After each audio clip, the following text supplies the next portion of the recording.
The airport buzzed with the hum of voices, distant announcements, and the steady shuffle of travelers navigating their way through the crowded terminal. As the setting sun cast a warm, amber glow across the expansive windows, Marcus Johnson strode purposefully through the bustling corridor. The polished leather of his shoes tapped against the gleaming floor with practiced precision, each step measured and composed. To an outsider, he was the picture of calm control, a man who belonged here, who was comfortable in his skin and in this moment. But beneath the surface, a day packed with intense meetings and high-stakes negotiations lingered like a shadow. Tonight, he was headed home in first class, a rare indulgence, one he'd earned through years of grit and sacrifice. The idea of relaxing in a plush seat, enjoying a drink without the incessant demands of his workday, filled him with quiet anticipation. As he moved through the gate area, he caught glimpses from passers-by, some fleeting, others lingering a moment too long. He knew these looks. They were the kind of glances that hinted at unspoken questions, fueled by subtle surprise or skepticism. The tall, well-dressed black man in a tailored suit, commanding attention by mere presence, yet prompting curiosity in a world that still didn't fully know how to place him. He'd come to expect it. Really, this silent inquiry. Even now, in 2024, the unspoken question lingered, what's his story?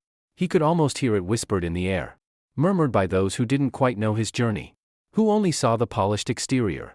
Marcus's lips turned up slightly at the thought, a fleeting smile that held both irony and resolve. He had spent years building this life, brick by brick, meeting by meeting, each promotion and achievement hard-won. No looks, no assumptions, could shake that.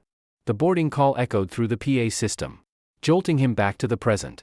With his boarding pass in hand, he joined the line, letting the familiar rhythm of travel wash over him. He observed the travelers around him, families reuniting, colleagues laughing about deals just closed, couples murmuring about upcoming vacations. Here, in the anonymity of the airport, everyone carried their own purpose, weaving a complex tapestry of lives that would intersect for only a few moments before diverging once again. He loved these little glimpses of humanity, this mosaic of people all moving in different directions. When his turn came, he handed his boarding pass to the gate agent, a young woman who greeted him with a warm smile. As she noted his seat, a flicker of surprise passed over her face before she quickly regained her professional composure.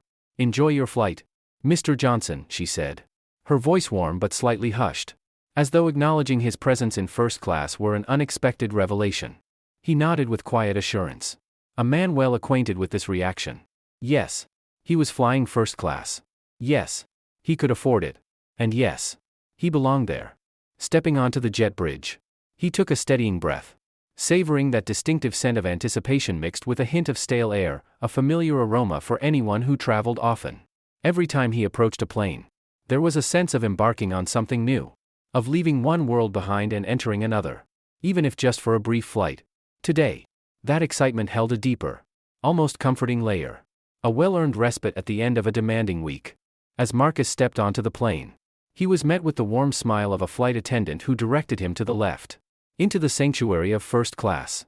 He felt a sense of accomplishment as he moved through the aisle, an internal acknowledgement of how far he'd come from the cramped, uncomfortable economy seats of his early career days. This seat, 2A, was more than a luxury, it was a milestone, a reminder of every late night, every setback he'd overcome to get here. Settling into the leather seat, he took a moment to relish the space around him, the legroom, the privacy, the quiet. He pulled out his phone, typing a quick message to his wife. "Aisha, on board. First class is as nice as we remembered. Can't wait to get home to you and the kids.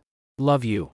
A soft smile spread across his face as he imagined her reading the message, maybe even laughing a little. She'd been there from the start, his unwavering supporter through every peak and valley of his career, celebrating every win and steadying him through every loss.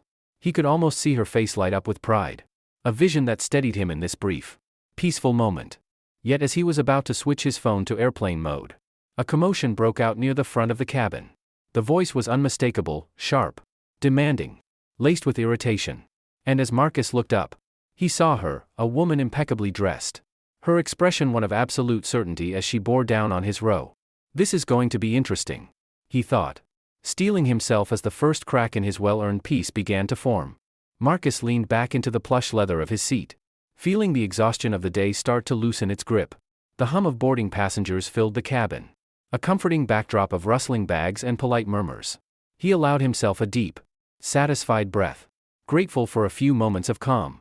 But that calm was soon shattered by the sharp, cutting voice of a woman just steps away from him. "Excuse me," the voice called out, laced with a tone that immediately commanded attention. "I believe you're in my seat." Marcus looked up, momentarily taken aback by the woman standing in the aisle. She was elegantly dressed in a designer suit, her blonde hair styled in a tight updo, and a pair of oversized sunglasses perched on her head despite the dim cabin lights. Her face held an expression he knew too well, unwavering certainty combined with an edge of disdain. Her eyes zeroed in on him with an almost accusatory stare. He glanced down at his boarding pass. Seat 2A. The same seat he'd selected when he booked his flight. "I'm sorry, ma'am," he replied, keeping his tone calm and polite. "But this is my assigned seat, 2A. The woman's eyebrows knitted together, her mouth tightening into a thin line. She didn't even bother to check her own ticket, her disbelief almost palpable. "That's impossible," she said, her voice firm. "I always book 2A. You must be mistaken." Marcus felt a wave of familiar frustration rise within him. But he forced it down, letting his practiced composure take over. "I assure you," he replied evenly, "this is my seat. I'm happy to show you my boarding pass if that helps." But she didn't seem to be listening. Instead, her voice rose, drawing the attention of nearby passengers. "I don't need to see your boarding pass," she scoffed, waving her hand dismissively. "I know this is my seat." A silence began to settle over the cabin, one that prickled with tension. Passengers nearby shifted in their seats, glancing up from their magazines and devices. Some cast concerned glances in Marcus's direction, while others watched the scene with a mix of discomfort and curiosity. Marcus remained steady, though inside, he could feel the familiar weight of an unwelcome truth pressing down on him. He'd been here before, in various ways, in different settings, facing the same unspoken message, "You don't belong here." He had worked too hard, sacrificed too much to be rattled by anyone's assumptions. Yet, despite the years of fortifying himself against moments like this, it still hurt, a reminder of battles he thought he'd left behind. He took a deep breath, determined to stay calm, to keep his voice steady. "Ma'am," he said with quiet firmness, "I understand there may be some confusion, but this is my assigned seat. I would appreciate it if you respected that." But the woman's gaze only hardened, her face flushed with growing indignation. "I don't care what your ticket says," she spat, her voice now tinged with frustration. "This is my seat. I sit here every time I fly." At that moment, the sound of footsteps broke through the tension. A flight attendant approached, her demeanor calm but watchful, as she assessed the situation unfolding before her. "Is there a problem here?" she asked, her tone firm yet professional. Relief washed over Marcus, though it was tainted with frustration. He looked to the flight attendant, hoping that a quick verification of their tickets would end this unnecessary confrontation. But before he could explain, the woman cut in, her voice loud enough to ensure that everyone within earshot knew her version of the story. "Yes, there is a problem," she announced, gesturing to Marcus with a dismissive wave. "This man is in my seat and refuses to move." The flight attendant's expression didn't waver as she turned to Marcus, her eyes meeting his with a look that was both understanding and apologetic. "Sir, may I see your boarding pass?" "Please," she asked gently. Marcus handed over his pass without hesitation, feeling a flicker of irritation as he did. He knew he had every right to sit in 2A. Yet here he was, having to prove it simply because someone couldn't accept the sight of him in the seat. The attendant examined his ticket, her brow furrowing slightly as she read the details. Then, turning to the woman, she extended her hand politely. "Ma'am, if I could see your boarding pass as well, just to clarify." The woman hesitated, her confidence visibly faltering for the first time. Her hand went to her bag, rummaging through its contents with a sudden urgency. The other passengers watched closely, the cabin now silent except for the soft clicks and zippers of her purse. After a moment, she produced a crumpled boarding pass and handed it over with a huff, her gaze darting between Marcus and the attendant. A mix of annoyance and disbelief etched onto her face. She waited, as though certain that this would vindicate her, that she would be right. The attendant smoothed out the paper, her eyes scanning the information carefully. A flicker of surprise crossed her face, but she quickly masked it, her expression returning to a neutral professionalism as she turned to the woman. "Ma'am," she began, her voice steady, "your boarding pass shows that your seat is 24C. That's in economy class." For a moment, there was only silence. The woman's face went slack, her confidence crumbling as realization set in. Around them, The quiet murmurs of nearby passengers filled the air. A subtle mix of disbelief and satisfaction. The woman blinked, her mouth opening as though to protest. But no words came out. She seemed to shrink, her earlier certainty replaced by a dawning embarrassment that flushed her cheeks. There must be some mistake, she stammered, reaching for her boarding pass as though to check it herself. I'm afraid there's no mistake, ma'am, the flight attendant replied, her tone both firm and gentle. Your seat is in economy. Now, if you'll follow me, I'll be happy to escort you there. The woman's face burned red as she finally looked away, mumbling something under her breath. She cast one last, fleeting glance at Marcus, a look that carried a mix of indignation and something else. Something more reluctant and unsure. Then, without another word, she turned and followed the flight attendant down the aisle, disappearing into the economy cabin. As the tension in the cabin began to dissipate, Marcus felt a weight lift off his shoulders. He settled back into his seat, willing himself to let go of the frustration and anger simmering beneath his calm exterior. Around him, he could feel the gazes of his fellow passengers, a few casting sympathetic glances, while others looked on with expressions that ranged from sheepish to uncomfortable. In the midst of this, an older man across the aisle offered him a small nod of respect, his eyes holding a silent acknowledgement. Marcus nodded back, grateful for the gesture. Small though it was a reminder that not everyone held assumptions, that some people understood the deeper battles fought within moments like these. He took a deep breath, centering himself once more. He was here. He belonged here. And no one could make him feel otherwise. Yet, he couldn't shake the feeling that this incident was just the beginning of something larger, something that might reach far beyond this cabin and this flight. As the plane doors closed and the engines hummed to life, Marcus leaned back, allowing himself a small, reflective smile. He had held his ground with dignity. And for now, that was enough. The flight attendant's calm professionalism had successfully guided Karen to her seat, but the weight of the encounter lingered in the air, casting an unspoken tension across the first-class cabin. Marcus took a deep breath, trying to shake off the residual irritation that pulsed beneath his steady exterior. His fingers lightly tapped the armrest as he fought to refocus on the peaceful flight he'd envisioned. He was determined not to let this moment, this woman, disturb him any longer. But as the cabin began to settle, Marcus noticed the whispers around him. Some passengers stole quick glances in his direction, their expressions shifting between sympathy and discomfort. A few averted their eyes entirely, clearly uneasy with what they'd just witnessed. Marcus could practically feel their silent judgments filling the air, their own interpretations of who he was and why he had been singled out. His mind drifted to his father, a man who had marched beside Dr. King, who had stood tall in the face of far greater hostility, fighting so that Marcus's own journey might be a little less harsh. His father's resilience had shaped him. And now, in this moment of lingering discomfort, he felt that strength anchoring him once more. But just as Marcus was finding his center, he caught sight of the flight attendant returning down the aisle, her face composed but with an unmistakable sense of purpose. She stopped beside his seat, her posture poised, her gaze steady. For a moment, the ambient sounds of the cabin faded, as if the two of them were the only ones present. Mr. Johnson, she began, her voice low but sincere. On behalf of the airline, I'd like to apologize for what just occurred. What you experienced was unacceptable, and we want to make sure your flight is as comfortable as possible from here on out. The sincerity in her tone caught Marcus off guard. She spoke with a quiet empathy that seemed genuine, not just a scripted formality. He glanced up at her, feeling the unexpected warmth of her apology reach him, a balm to the sting of Karen's assumptions. Thank you, he replied, his voice just as low. I appreciate your handling of the situation. It's not the first time something like this has happened. Unfortunately. She nodded, a flicker of understanding crossing her face, as if she'd seen similar situations play out before, and wished she hadn't. I'm truly sorry, Mr. Johnson, she said, her voice softening. To make things right, we'd like to offer you an upgrade to our premium first-class service. It includes a gourmet meal service and top-shelf beverages, compliments of the airline. It's a small gesture, but we hope it helps. For a moment, Marcus considered declining. He didn't want special treatment, he wanted to be seen and respected as any other passenger, without the extra attention.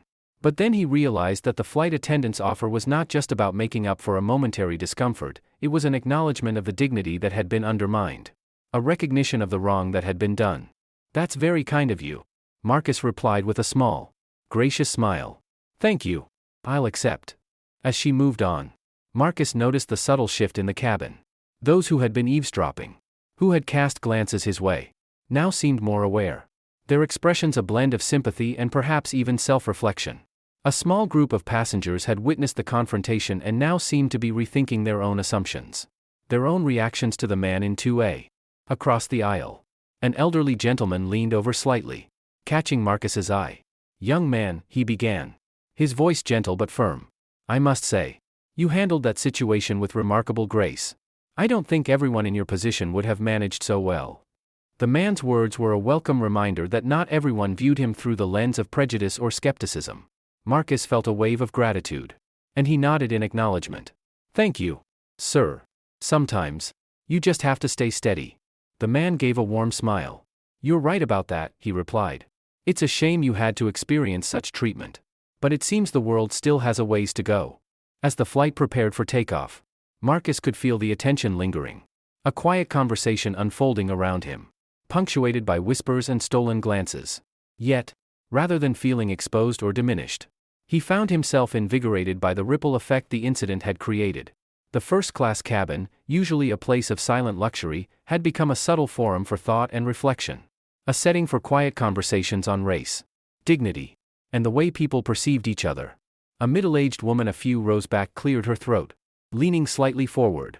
I have to admit," she said softly, her voice laced with a hint of vulnerability.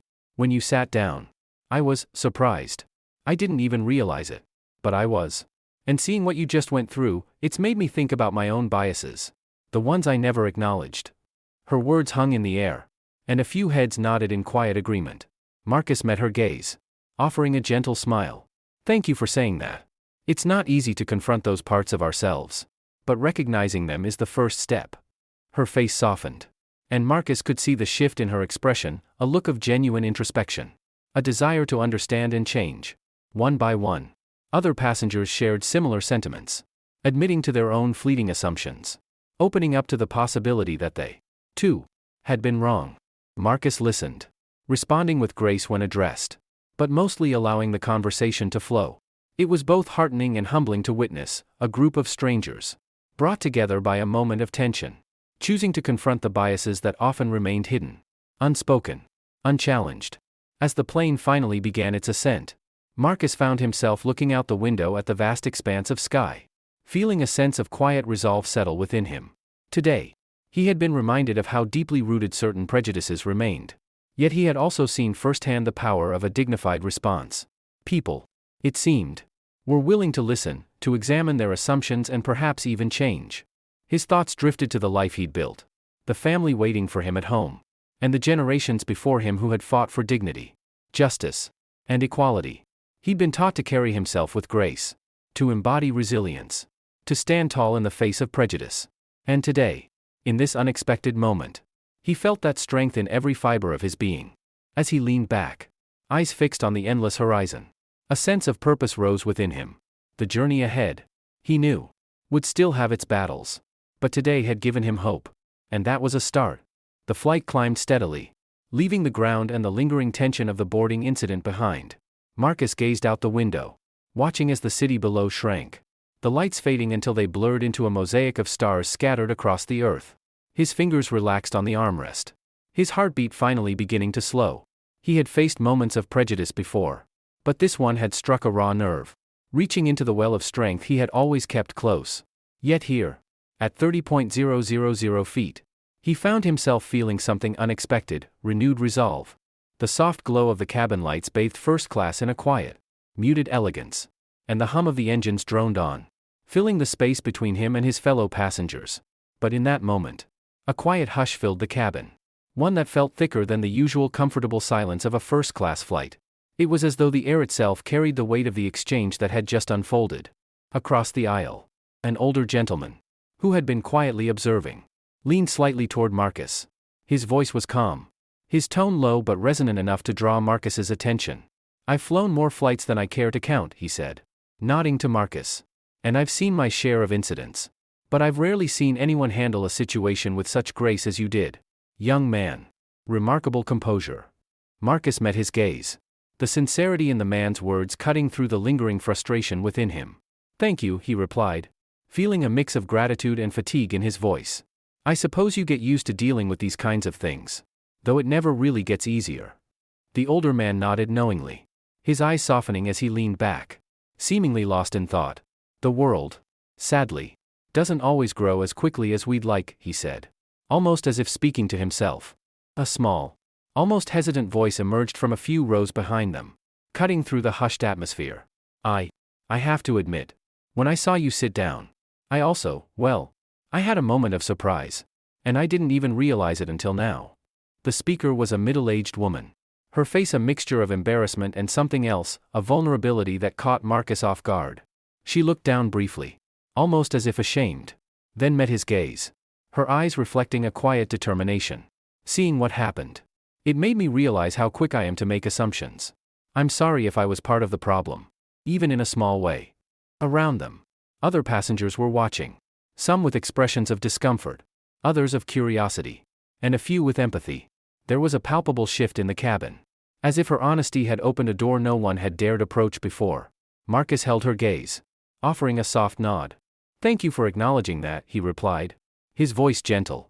Awareness is the first step toward change. If we can all recognize those small, hidden biases, then maybe situations like these will happen less often. This admission seemed to embolden others.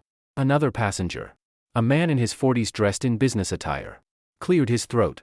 I think we all need to be a bit more honest with ourselves. Prejudice isn't always something big or obvious, it's the small assumptions we make without thinking. The judgments we don't even realize we're carrying. The air in the cabin shifted again. And for a moment, Marcus found himself at the center of something more than a confrontation. The first-class cabin, usually a place of quiet indulgence, had transformed into an unexpected forum. People were acknowledging their biases aloud, facing uncomfortable truths in a space that had suddenly become one of introspection and openness. It was a small yet profound shift, and Marcus could see that this moment was reaching beyond him, touching everyone in the cabin. A younger woman seated a few rows away had been listening intently, her phone held discreetly in her lap as she recorded the unfolding exchange. Her face was a mixture of sympathy and indignation. Her eyes locked onto Marcus with a look of respect. I just wanted to say, she spoke up, her voice carrying a quiet strength, that it's inspiring to see someone handle themselves with such dignity. Thank you for reminding us that we can do better. Her words lingered in the air, and Marcus felt a sense of calm settle within him. The frustration and weariness from earlier began to ease, replaced by a warmth he hadn't expected. He looked around the cabin, his gaze meeting those of his fellow passengers, sensing a collective shift, a shared awareness, however small, that had emerged from an otherwise uncomfortable moment. The flight attendant, Sarah, returned, carrying a glass of champagne and setting it down on the table beside Marcus's seat with a gracious nod. Compliments of the airline. Mr. Johnson, she said with a gentle smile. We hope the rest of your flight will be more pleasant. Marcus thanked her, lifting the glass and feeling the coolness of the crystal against his fingers. He took a slow sip, savoring the taste and the gesture, a small but meaningful acknowledgement of the moment. Around him, passengers had returned to their own worlds, but he could still feel the residual effect of the exchange. A subtle shift that had changed the very fabric of this space. He glanced out the window, watching the vast expanse of night sky, the quiet beauty of stars dotting the inky darkness. At this altitude, the concerns of the world below seemed small, distant, yet he knew all too well that those prejudices, those small moments of bias, extended far beyond this single flight. But perhaps, just perhaps, a moment like this could serve as a catalyst, a reminder that the path to change often began with something as simple as a conversation, a small moment of awareness. With a steadying breath, he pulled out his phone and opened his notes app, his fingers poised above the screen. The words came easily, flowing as he captured his thoughts, his experience, and his hope. He wasn't sure if he would share it, or if it would remain a personal reflection. But he wrote, Today, at 30,000 feet, I was reminded that no altitude can lift us above the realities of prejudice and bias. Yet, I also saw the quiet power of dignity and grace. It's these moments, uncomfortable though they may be, that force us to confront our assumptions and, if we're brave enough, to change them. He paused, looking over the words, feeling the weight of them. This was more than just a reflection, it was a call to action. A challenge for anyone who read it to consider their own biases, their own quiet assumptions, and to step forward with empathy and awareness. As the plane soared through the night sky, Marcus closed his eyes, allowing himself a moment of peace. He could feel the gentle hum of the engines, the soft murmur of the cabin around him. And in that stillness, he felt a glimmer of hope, a reminder that even in the face of prejudice, dignity could carry him further than anger, and grace could create ripples that might one day turn into waves of change. As the flight settled into the steady hum of cruising altitude, Marcus relaxed back into his seat, allowing the cool champagne in his hand to offer a small comfort. Around him, the murmurs of conversation faded to a quieter murmur, passengers finding their own peace now that the drama had ended. Yet Marcus couldn't shake the feeling that something larger was taking shape, rippling out from this small moment high above the earth. As he sipped the champagne, he felt the phone in his lap vibrate gently. Curious, he glanced down and saw a notification from his wife, Aisha. She'd already read his initial message about the flight, and her response was simple yet full of warmth: "Safe travels. Love. Can't wait for you to be home." The words brought a smile to his face, grounding him. Aisha had always been his rock, the steady presence behind every hard-won achievement, every challenge he had faced. And in that moment, he thought of what she might say if she knew the full extent of what had just happened. He could imagine her reaction, a mix of indignation and pride. Her gentle reminder that his resilience was something she admired deeply. He typed a quick reply, promising he'd share the details when he got home, and hit send. But as he looked up, he noticed a subtle shift in the cabin. Eyes that had once darted away now held his gaze with a mixture of apology and admiration. A young woman a few rows back caught his eye, offering him a small, encouraging smile, a wordless gesture of support. Even the flight attendant, Sarah, returned occasionally to check in on him with a sincerity that felt like more than just duty. Minutes later, the young woman who had been recording the incident approached him quietly, her phone tucked into her jacket pocket. She hesitated, then leaned down slightly, her voice low so as not to disturb the other passengers. "Mr. Johnson," she began, a hint of admiration in her tone. "I wanted to thank you. The way you handled yourself back there, it was inspiring. I couldn't help but record what happened. I hope that's okay. I felt like people need to see moments like these, to understand that this kind of thing still happens." Marcus met her gaze, feeling the impact of her words settle over him. "Thank you for your support," he replied, choosing his words carefully. "I don't mind. If sharing this helps others see the reality of these situations, then maybe something positive can come of it." The woman nodded, her eyes bright with a sense of purpose. "I think it will. People need to understand that it's not just about one incident. It's about all the assumptions, all the little things that add up." With a final nod of respect, she returned to her seat, leaving Marcus to process the significance of her words. In that brief exchange, he realized that his response to Karen's prejudice might hold the power to shift perspectives, even if only a few at a time. This was no longer just his moment, it was becoming something far bigger than himself. As the flight continued, Marcus found himself reflecting on the countless instances of discrimination he had faced over the years. The quick judgments, the sideways glances, the assumptions that seemed harmless to others but carried an undeniable weight for him. He thought of the way his father had taught him to carry himself with dignity, no matter what, to stand tall and proud even when the world seemed determined to diminish him. But in this moment, Marcus felt something new, a glimmer of purpose he hadn't fully realized before. This incident had reminded him that his experiences could serve as a voice for others, a way to illuminate the everyday struggles that so many endured in silence. The hours passed, and as the flight drew closer to its destination, Marcus found himself drafting a social media post. He kept the words honest and straightforward, recounting the incident and the quiet dignity he had chosen to maintain in the face of prejudice. He was careful to frame it as an opportunity for reflection, a call for empathy and awareness rather than anger or outrage. "Today, at 30,000 feet, I was reminded that no altitude can lift us above the realities of racism and prejudice. Yet I also saw the quiet power of grace and dignity in facing these moments. We all have biases, seen and unseen, but perhaps, together, we can work to confront them, one moment at a time." He paused, considering if he should actually share it. His life was quiet by design, each choice carefully balanced. But in this moment, he felt compelled to press post. As he watched the words appear on his screen, he felt a strange sense of liberation, as if he'd just freed himself from the weight of years of silent encounters. The plane finally began its descent, and as they prepared to land, Marcus felt a tap on his shoulder. Turning, he saw the older gentleman from across the aisle, his face kind and thoughtful. "You've given a lot of us something to think about," the man said quietly. Maybe it's time more people took a good look at their own assumptions. He extended his hand. A gesture of solidarity that needed no further words. Marcus shook his hand, feeling the depth of connection in that brief moment. A silent promise that he was not alone in this journey. As the plane touched down, Marcus felt a sense of closure. But also the beginning of something new, a chapter that he hadn't anticipated. One filled with the possibility of change. He collected his belongings and made his way through the aisle, receiving nods and smiles of support from other passengers who had witnessed the entire incident. Stepping off the plane and into the bustling terminal, Marcus felt the familiar surge of life around him. The transient movement of strangers who would likely never cross paths again. But this time, he knew that something more than a flight had connected him to those around him. A story had been born. A story that could reach further than he'd ever planned. Before he even made it to baggage claim, his phone buzzed with notifications, likes, comments, shares. His post had begun circulating, catching the attention of people far beyond the confines of the airplane cabin.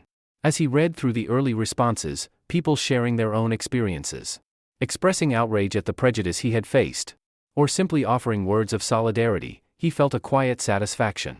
By the time he reached his luggage, Marcus knew that this was only the beginning. He had sparked a conversation, one that would continue to grow and echo beyond his control. And as he stepped outside to hail a cab, he felt a renewed sense of purpose, a commitment to speak up, to keep pushing forward, to stand tall not just for himself, but for anyone who had ever felt unseen. This journey, he realized, had only just begun. As Marcus stepped into the bustling airport terminal, he felt the cool air of the early morning wrap around him, a refreshing contrast to the confined cabin of the plane. He took a deep breath, letting the buzz of the world rush back in. His phone continued to vibrate with notifications as his post gained traction, each chime a reminder that his quiet story was now resonating beyond what he'd ever imagined. The messages were pouring in, some from friends, others from strangers, and each one added weight to the simple moment he'd shared. He glanced down at his phone, his heart lifting as he read a message from an old college friend. Isaac, saw your post. Man, what happened to you was wrong. But the way you handled it, that was powerful. You're showing all of us how to rise above. The words struck him. Isaac had been one of the few who understood Marcus's journey from the beginning. One of the friends who knew what it was like to feel underestimated or out of place. They'd faced their own battles, pushing through each barrier with a quiet resilience that had fueled their friendship for years. Marcus felt a surge of gratitude, knowing his friend's words were a grounding force, a reminder of the strength he'd built over time. But as he continued scrolling, his attention was caught by a message from someone unexpected, a young woman named Rachel, who had shared a heartfelt comment beneath his post. Her words were vulnerable. Raw, I've always thought of myself as open-minded, but reading your story made me realize my own assumptions. I want to do better. Thank you for sharing this. In that moment, Marcus felt something shift within him. This wasn't just about his own story, it was about reaching the people who might never have understood his experience otherwise. People like Rachel were now reflecting on their own assumptions, stepping into an uncomfortable yet necessary space of self-awareness. What had been a moment of humiliation was transforming into something impactful. A bridge of empathy that was beginning to touch lives beyond his immediate circle. He tucked his phone into his pocket, a quiet resolve building within him. This was the power of vulnerability. The strength of speaking out even when it would have been easier to stay silent. His mind drifted to his father's advice. Words spoken with unshakable confidence. Son, sometimes, the strongest thing you can do is to speak your truth, even if no one wants to hear it. As Marcus moved through the terminal, he found himself replaying the encounter on the plane. Karen's accusations, the flight attendant's empathy, the silent support of his fellow passengers, it all began to take on a different shape in his mind. This experience had become more than a single confrontation, it had become a symbol. A spark igniting a broader conversation. Outside, he flagged down a cab, sliding into the back seat and giving his address to the driver. As they pulled away from the airport, the cityscape began to emerge in the soft dawn light, casting familiar buildings in a warm, golden hue. The driver, an older man with a kind smile, glanced at him in the rearview mirror. Rough flight? He asked, his tone gentle. Marcus met the man's gaze in the mirror, giving a small nod. Something like that. But I think it turned out better than I expected. The driver nodded knowingly, a glint of understanding in his eyes. Sometimes life throws things at you just to see how you handle them, doesn't it? Marcus couldn't help but smile at the driver's wisdom. It was true, life's challenges often arrived uninvited.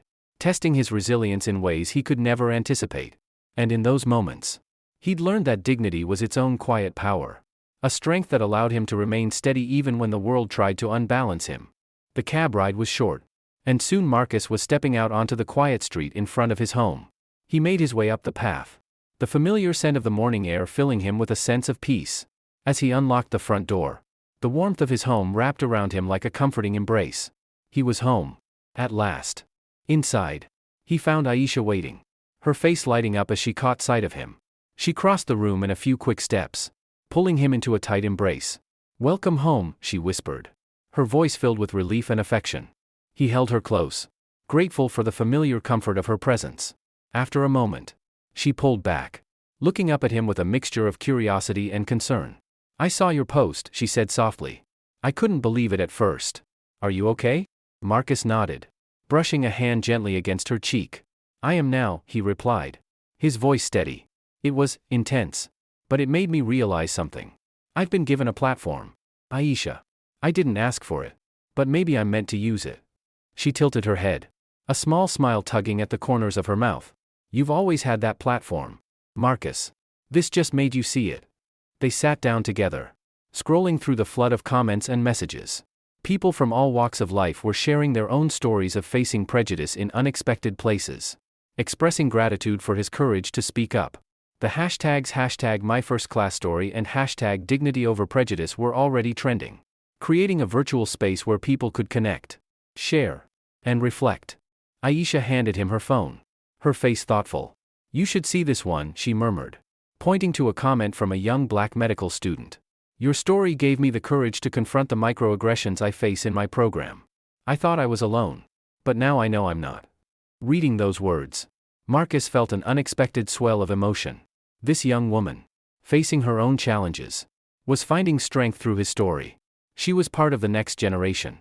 A generation he hoped would no longer need to carry the same weight of prejudice he had shouldered. If his story could help her, then maybe it was worth every uncomfortable moment, every self-doubt. Aisha reached out, taking his hand. "Look at what you're doing, Marcus. You're inspiring people. You're giving them hope." He looked at her, seeing the pride in her eyes, and felt his own resolve solidify. This was more than just a viral post, it was a responsibility. A chance to advocate for change. Not just for himself but for everyone who had ever felt marginalized or diminished. Later that morning, as he sat alone in his office, Marcus began drafting an email. His company had discussed diversity and inclusion initiatives in the past, but now, he felt the time was right to bring those conversations to life. He had the experience, the perspective, and now, a growing platform.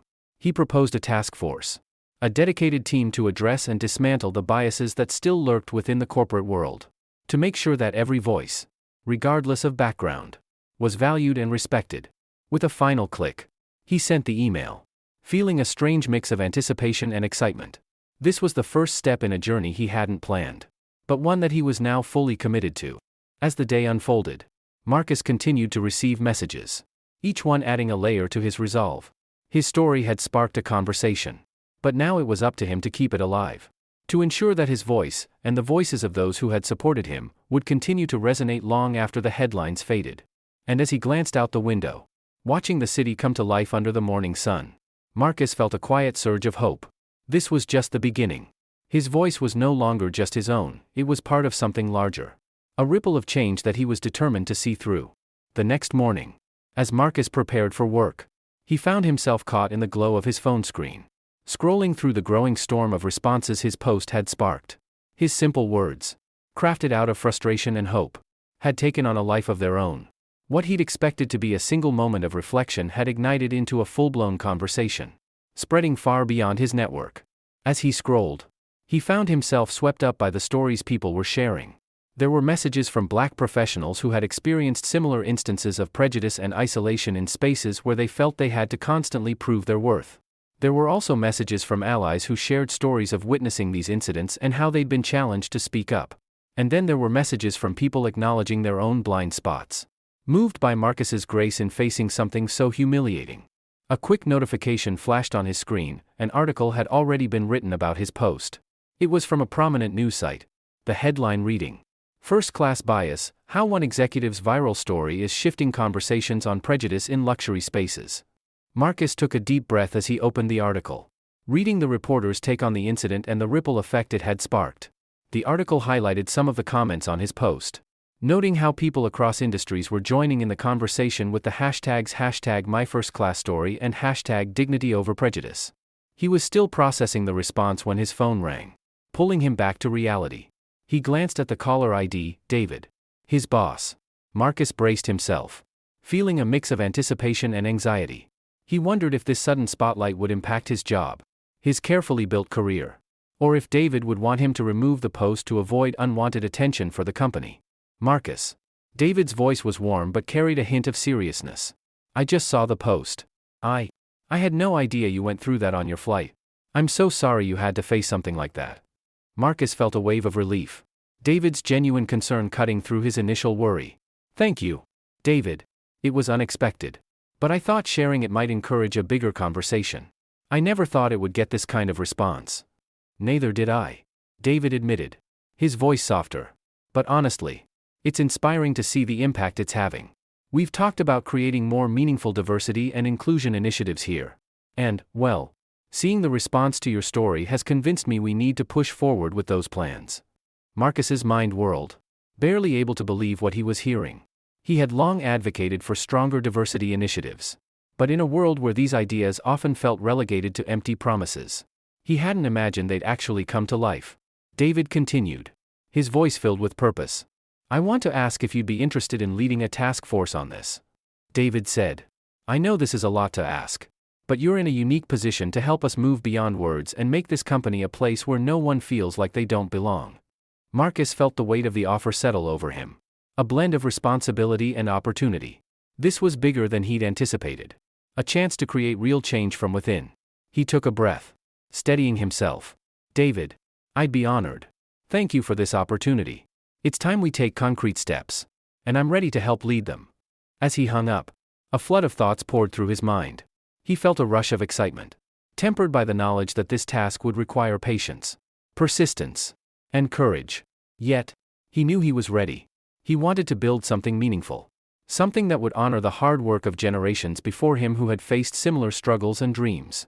Arriving at work, Marcus found himself greeted by colleagues who offered nods of respect, some with quiet words of support, a few even admitting how moved they were by his post.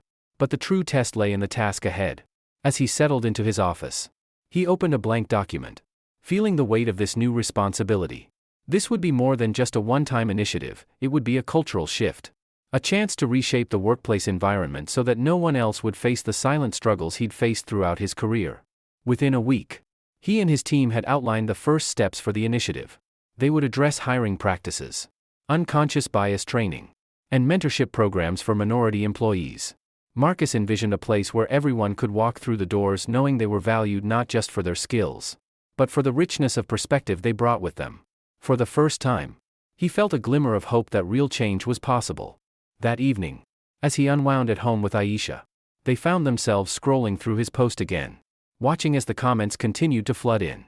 Many shared their own stories of facing prejudice, expressing both anger at the injustice and gratitude that someone was finally giving voice to these shared experiences. Look at this one, Aisha said, pointing to a comment from a young black woman who was a law student. Reading your story gave me courage to stay in my program. I've had days where I felt invisible, like I didn't belong. Knowing you've succeeded despite those same feelings reminds me that I can do it too. Marcus felt his heart clench, humbled and moved by the words. He had written his post out of a sense of frustration, hoping to make people aware of the silent challenges he and others faced. But now, seeing the impact, he felt a profound responsibility. He knew he was giving hope to others who felt isolated, who faced prejudice but kept moving forward. His voice was now part of something larger, a collective need for change that was unfolding with every story shared. He turned to Aisha, the gratitude in his voice unmistakable. I never imagined it would turn into something like this. But if it's helping people feel seen, feel empowered, then maybe that moment on the plane was worth it. Aisha squeezed his hand, her own pride evident. You've always had a gift for making people feel heard, Marcus. This is your chance to bring that gift to the world. As he leaned back, Marcus felt a renewed sense of purpose. This was just the beginning. The viral post had opened doors, sparked conversations, and begun a journey that he knew he couldn't turn away from. He was ready to stand up for those who couldn't, to advocate for the changes that would create a more inclusive world, not just in his workplace, but in society at large. The notifications continued, and Marcus found himself feeling more hopeful than he had in a long time. His journey had taken an unexpected turn, but he was prepared to embrace it fully. There would be challenges, and he knew not everyone would be supportive. Yet, for every person who found strength in his words, for every individual who felt a little less alone, he was willing to face whatever resistance lay ahead. And as he settled back into the warmth of his home, surrounded by Aisha's steady encouragement, he felt a calm resolve. The journey wasn't just about him anymore, it was about all those who had been silenced, about the countless voices rising together for a better future. With a deep breath, he opened his laptop and began drafting a speech for an upcoming conference where he'd been asked to speak. As his fingers flew across the keys, he knew this would be more than just a speech, it would be a call to action. An invitation to see beyond prejudice, to create a society where dignity and respect were more than just ideals. The title at the top of the document read, "Beyond First Class, Building a Society of Equality and Respect." And as he typed, he felt an energy within him rise, a determination that this journey, born from a moment of humiliation, would become a catalyst for lasting change. A few weeks had passed since Marcus's story had gone viral, yet the impact of his experience continued to resonate. The morning news had featured his story as a springboard to discuss implicit bias in public spaces, and his social media was flooded with responses from people sharing their own stories of prejudice. His inbox, usually filled with work-related emails, was now packed with messages from complete strangers, some expressing support, others sharing their own journeys. As Marcus reviewed the latest influx of messages, his assistant knocked lightly on his office door. "Marcus, there's a reporter from the New York Times online too. She's hoping to set up an interview with you about the post." He paused, feeling a momentary sense of disbelief. An interview with the New York Times? His life, once so private, had shifted into something he could barely recognize. Yet, rather than shrinking from the attention, he felt compelled to embrace it. He nodded at his assistant, signaling he'd take the call shortly, then took a moment to gather his thoughts. This attention had brought with it a sense of purpose. Yet he couldn't shake the weight of responsibility pressing down on him. His story had become a part of something bigger. But the question lingered, was he truly ready to lead the charge? "Momentlate." He answered the call, his voice steady but cautious. The reporter on the other end introduced herself, her tone warm and curious. "Mr. Johnson, thank you for taking the time to speak with us. I've been following your story closely, and it's clear it's sparked a national conversation. I'd love to know, what do you think has driven this response?" Marcus thought carefully, choosing his words with intention. "I believe people are responding because they see a part of themselves in this story. Discrimination is not always overt, often it's subtle, embedded in everyday interactions. And I think people are ready to acknowledge that these experiences, even if they're unspoken, carry a weight that shouldn't be ignored." The reporter's silence on the other end signaled her reflection on his words. And then she continued, her voice more intense. "Do you see this as a turning point for how we discuss issues of bias and privilege?" Marcus paused, feeling the enormity of the question. "I hope so," he said finally. "But a conversation is only the beginning. Real change comes when people are willing to challenge their own beliefs and engage in uncomfortable introspection. If my story encourages people to do that, then maybe it was all worth it." The interview wrapped up shortly after, with the reporter thanking him for his insight and promising to keep him updated on the piece. As he hung up, Marcus felt the energy of the conversation stay with him, a feeling that something meaningful was about to unfold. Something that went beyond his own experience. Just as he set down his phone, an email notification popped up on his screen. It was from his alma mater, Columbia University, inviting him to be the keynote speaker at their annual symposium on equality and inclusion. The invitation came as a surprise, but he felt a surge of pride, thinking back to his days at Columbia, where he'd walked those ivy-covered halls, a young man with big dreams and bigger obstacles.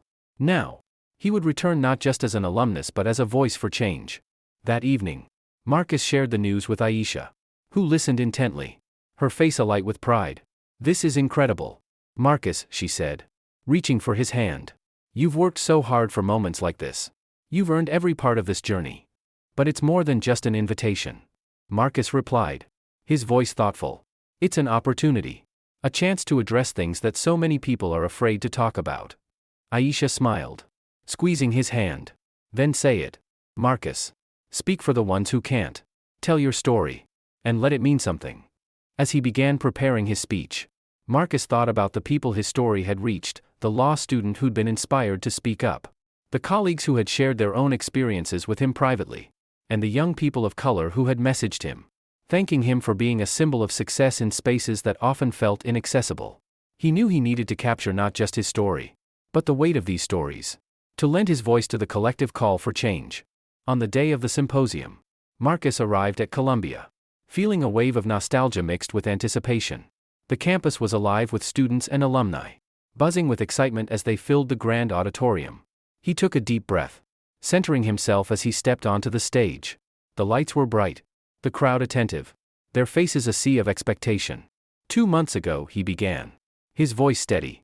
I boarded a flight home from a long week of work, looking forward to a few hours of rest. But as many of you know, what I encountered was far from restful. A soft murmur swept through the audience, students and professionals alike leaning forward, drawn in by his words. What should have been a quiet flight became an experience that reminded me of the deep-rooted assumptions that linger in our society, he continued. But more than that, it taught me that dignity in the face of prejudice can be one of the most powerful responses. As he spoke, Marcus could feel the energy in the room shift. He shared not only the story of that flight, but the impact it had had on him and on those who reached out in solidarity. He spoke of his father, who had marched in the civil rights movement, and the countless sacrifices his family had made to ensure he could stand here today, in this moment. And he spoke of the need for each person to examine their own biases, to confront the moments when silence does more harm than good. By the time he finished, the room was silent, the weight of his words settling over the crowd like a blanket of quiet resolve. Then, slowly, applause began to rise, filling the space, a powerful acknowledgement of the truth he had shared. As Marcus left the stage, he was approached by students, alumni, and faculty members who wanted to thank him, to share their own stories, to tell him that his words had sparked something within them. Among them was a young man who looked up at him with a mixture of admiration and sincerity. Mr. Johnson, I wanted to thank you, he said. I'm in a program where I'm the only black student, and some days, I wonder if I even belong. Hearing you speak, it reminded me that I deserve to be here just as much as anyone else. Marcus felt his chest tighten with emotion as he nodded. You do belong, he replied firmly. And don't let anyone make you feel otherwise. You're paving the way for others, just by being here. The young man smiled, a quiet gratitude in his eyes. As he walked away, Marcus felt a renewed sense of purpose, a reminder that his story had the power to lift others, to help them see their own worth in spaces that had long felt closed off. That evening, as Marcus returned home, he reflected on the journey that had brought him here. The viral post, the support from strangers, the invitation to lead the task force at work, all of it was shaping him into a leader he had never envisioned. This journey was no longer just his own, it was a shared experience. A movement that carried the voices of countless others who had experienced the same struggles, the same silent injustices. With this new chapter unfolding, Marcus felt a calm determination. He knew that challenges lay ahead, that not everyone would support the path he was forging, but he was ready to face it all. For he understood now that his story was a spark that could ignite change. As he sat down to reflect, he opened his laptop and began drafting a plan to expand the task force, to create mentorship programs and networking events that would empower young professionals of color. He wanted to ensure that their journeys wouldn't feel as isolating as his had once felt. With each word, each idea that took shape, he felt the spark of his experience growing into a flame, a call to action that reached beyond him, inviting others to join in the pursuit of a more inclusive, compassionate world. And as he typed, he knew that this was only the beginning, that his voice, alongside those of countless others, was part of something far larger than he had ever imagined. Marcus had barely settled into his new role on the diversity task force when the backlash began. It started subtly at first, an anonymous comment on one of his social media posts, suggesting that his story was blown out of proportion or that he was seeking attention. But over the next week, the criticism grew louder, echoing in places he hadn't expected. He'd always known that pushing for change wasn't easy, that challenging long-standing biases would invite resistance. But reading the angry messages, the accusations, the hostile remarks that now filled his inbox, Marcus felt the sting of each one. Some messages claimed he was creating division where there was none, that by sharing his experience, He was dredging up old issues that no longer mattered. Others went even further, questioning his character, his success, even his right to be in the position he now held. One morning, Marcus opened his email to find a particularly pointed message from a man named William. Someone he didn't know but who clearly felt entitled to weigh in on his journey. The email was long, and its message clear: Marcus should stop playing the victim and be grateful for how far he'd come, because not everyone gets the chance to succeed. The words hit harder than he expected. A familiar sting that reminded him of past prejudices he thought he had long overcome. As he sat at his desk, processing the words on his screen, he felt a momentary urge to reply, to defend himself, to remind William that sharing one's story was not about victimhood but about strength and awareness. But he stopped, breathing deeply to regain his center. He had been through too much to let the words of a stranger shake him. This moment, he reminded himself, was part of the journey. Not everyone would understand. Not everyone would be ready for change. Yet, the weight of it lingered. He'd faced prejudice and resistance his entire life. But seeing it now, aimed directly at his work, felt different. It was a reminder that no matter how far he had come, there would always be those who wanted to pull him back down. And while he had always been prepared for the battle, facing it on such a public level brought its own unique challenges. That evening, as he sat with Aisha in their living room, he shared some of his frustrations, reading her snippets of the messages he'd received. She listened quietly, her eyes growing stormy as he read aloud the worst of the comments. "You know these people don't understand, Marcus," she said gently, placing a hand over his. "They're reacting from a place of fear, of not wanting to look at their own beliefs and biases. But that's on them, not on you." He nodded, grateful for her steady presence. "I know, but it's still hard not to let it get to me. You know?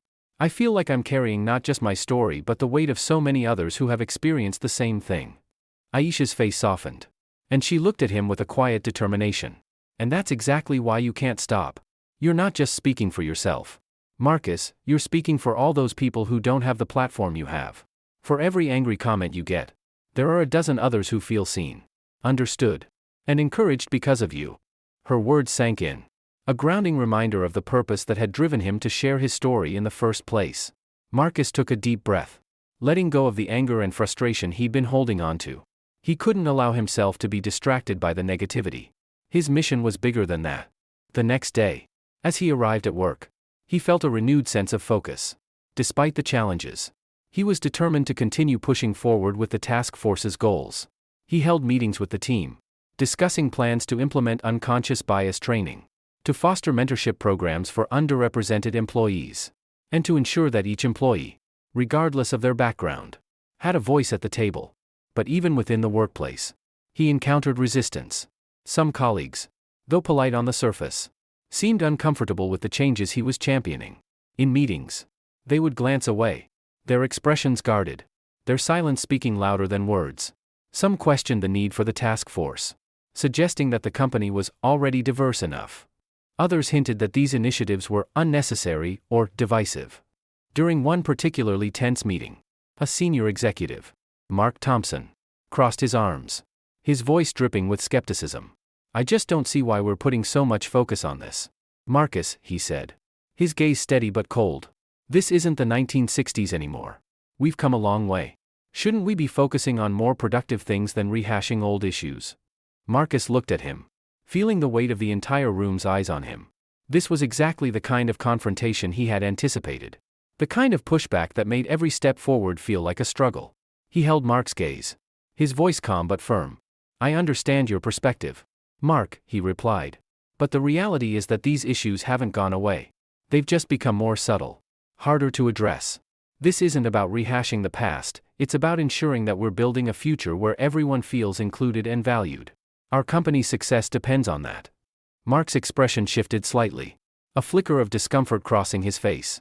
But he didn't respond. The room remained silent, the tension palpable, until another colleague, Sarah, spoke up. "Marcus is right," she said, her voice steady. "I've seen firsthand how these biases can impact people's experiences here. We all have a responsibility to make sure everyone feels they belong, that they have the same opportunities as anyone else." Her support was like a lifeline, and Marcus felt a wave of gratitude. She had given voice to what he had hoped others would recognize, that this was about progress.